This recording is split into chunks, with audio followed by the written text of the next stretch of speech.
So, with my meager success that this channel has had, I've had the opportunity to meet a lot of people that previously, like yourself, I only had watched, I only had read about. And sometimes that's been good.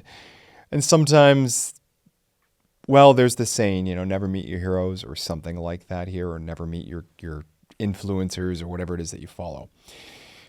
I did not have that experience, however, on March 9th, 2024, when I got to spend a good chunk of the day with the man, the myth, the legend, Paul Harrell, both at his symposium where he reviewed his not one, but two defensive gun uses. And if you want to know more details about that, I've been given clearance to discuss it. Post up those comments in the comment field below. If we get enough, I can start going through those. But I also had the opportunity to sit down and throw him some questions, kind of just the two of us. Now, it was filmed on a phone, so be gentle. It was what it was. I wasn't going there planning to do an interview.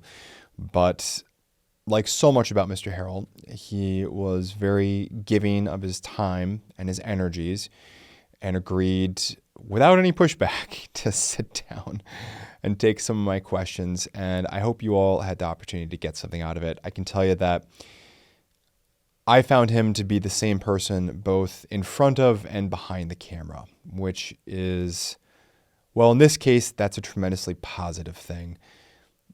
It's not something I can say of everyone. So without further ado, guys, let's get into it.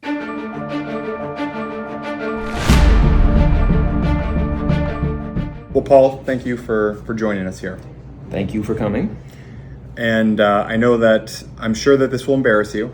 And in fact, I'm confident that it will, but I know that it would not be adequate if I didn't try to express the support and at least touch a little bit about what you mean to not only myself, but so many of our viewers as well. I've been reading the comments on any number of videos, not only my own, but others. And I think it's rare and unusual to find someone so unanimously just cherished. And again, I'm not trying to lay it on thick. I'm trying to be the messenger of the citizens of the internet when I say that, that your ethic and your integrity is unequaled. So thank you. That means everything to me. And I gotta say, I was just amazed at when people were doing something like, hey, let's help Paul get to 1 million subs. And everyone came out of the woodwork to jump on that bandwagon. And I've tried to tell people how much I appreciate it, and I can't even begin to convey that. It was amazing, and it meant the world to me. Well, thank you. And it's the least that of course we can do. I just kind of starting off, what would be some practical advice that you would have now for folks who are looking to get into concealed carry, or maybe who are concealed carrying?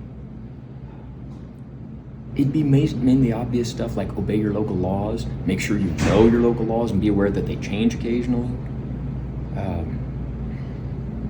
The big thing is consistent carry, or what I call program compliance. Your gun doesn't do you any good if you left it at home, so you got to get the right gun and carry method that works for you so you'll carry it every day. And being complacent and lazy is the downfall of so many people. So about the time you're thinking, I don't want to hassle with putting on my holster today. No, that's when you got to hassle and do it. What would be some of your top lessons you've learned about firearms, about carry, just about being in this lane? You know, one of the biggest things I've learned is that right about the time you think you know a lot, you see something that shows you don't know anything. I see things that I've never even heard of before every week or two. That the biggest thing I've learned is that about the time you think of yourself as an expert and you think of yourself as somebody that knows it all, yeah, that's hubris. That's when you're ripe for your comeuppance, basically. Yes. What would be, I guess, if you could, and I realize this is challenging, particularly with somebody with your level of humility, but what would you hope to be your lasting legacy, your lasting stamp or imprint on the 2A community I don't think of myself as significant enough that I'm going to have a legacy, but if I were to think of anything, it would be, I would hope that in the time to come, a year from now, 10 years from now, people are still seeing my videos and learning something from them. I would hope that I've helped people and that such things will continue to. You have a favorite video? Yes, I actually do. And it's the one where I was talking about the advantages and disadvantages of carrying with an empty chamber or a round in the chamber of your auto-loading pistol. And the reason that's my favorite is because there's a really long segment in there where I shoot, unload, reload, have a round in the chamber, don't have a round in the chamber. And it's a very long segment that's all taken in one shot. And I was really happy with the way that turned out, that I was able to do that all in one take. So it's not a favorite in the sense that a lot of people would think it is.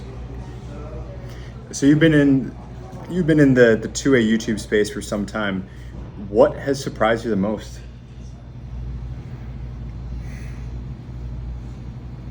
I don't know. I'd have to think about that. What surprised me the most? Could be good, could be bad.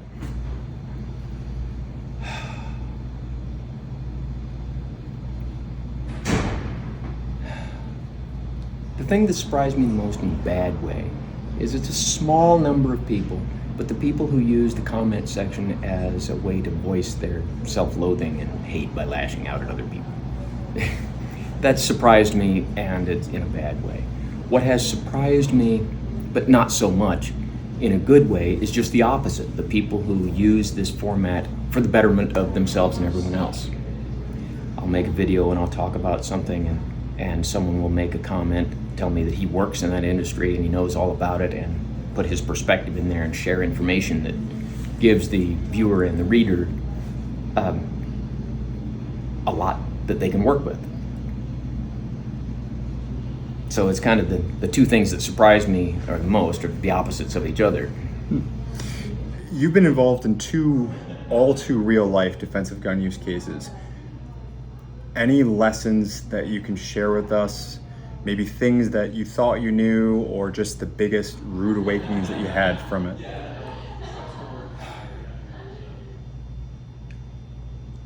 Biggest thing is, when you look at a situation and you think, that doesn't look right, go ahead and give in to your intuition. If you think it doesn't look right, just go somewhere else. You can eat lunch later, you can go to the ATM later. If you think it doesn't look right, then get out of there. And that would be the big one. Practical advice about people. Wide lens here. Like practical advice about people. So we've talked about practical advice about firearms, about carry. You're somebody that a lot of people look up to as somebody who has a very strong ethic and a very high level of integrity. And at least it's been my experience in life that people, the rare person I encounter who comes from that vantage point, you tend to have some durable, practical perspectives on people. I really don't. That someone says that they think of me as someone with a high level of integrity might be the most complimentary thing that anyone could ever say to me, except for maybe saying that my comedy style reminds them of Bob Newhart. I consider that to be a very high level compliment. But as far as giving me perspectives on people, yeah, treat everyone as an individual. Give people a chance, but judge them by their track record. Your favorite concealed carry gun?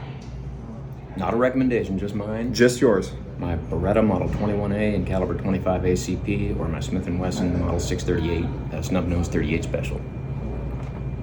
And why? Because they're small enough to foster program compliance, because that they're guns that work, and because they're guns that I can shoot fairly competently. Favorite method of carry? Like inside waistband? In my pocket. Whichever pocket that may be, I have a bunch of them. All of them? What message would you want to put out there to the viewers? Message? What do you mean by? Well, I'm obviously putting you on the spot, but you know, when you and I do videos, or when any YouTuber does a video, we're not just turning on the camera with, you know, no idea of what we're gonna be talking about. Mm-hmm. We're doing it because we've got some sort of specific message, and then hopefully there's a narrative to reveal that message. Most of the time, the message is that here's a question, I don't know the answer, let's do an experiment, and here's what I discovered. So, if that helps you, great. But that's a message, right? Yes. Was there anything, you know, I'm very privileged to be sitting here next to you right now. There's a lot of people, I'm sure, who would want to be here who can't be. What would you say to those folks? Sorry you didn't make it.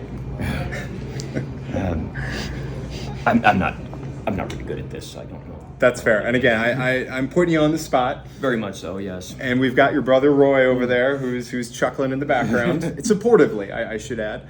All right. Are you ready for the lightning round? Okay. This is it. It all comes down to this. I need to focus. You're considered a professional in this next category, okay?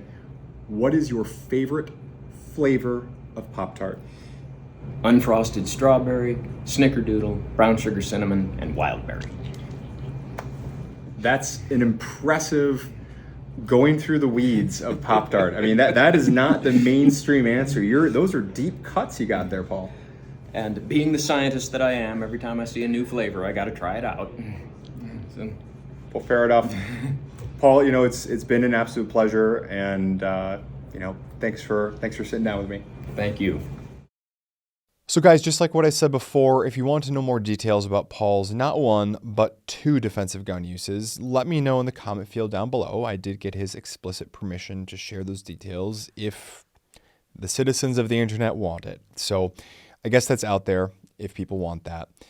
And, well, like I said in the interview, it was a privilege to be able to sit there. I know that there's many other folks who are probably more deserving than myself to be able to sit there and lob some questions both on and off the camera to Paul.